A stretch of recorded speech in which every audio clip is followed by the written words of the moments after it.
Hey, so the two I've decided to let go are Bob and Amy. They both have only been with the organization a few years. Amy's only been there for one, and her work is qualified as average.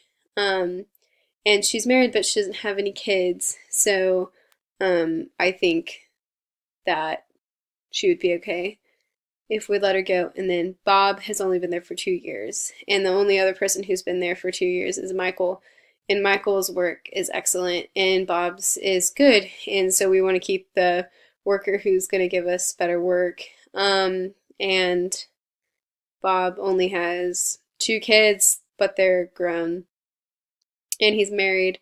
So I think he'll be okay too if we let him go.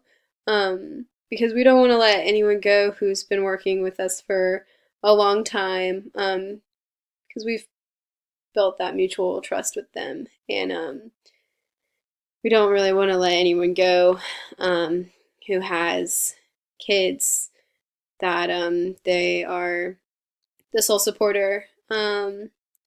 So I think that Bob and Amy are the best choice for me.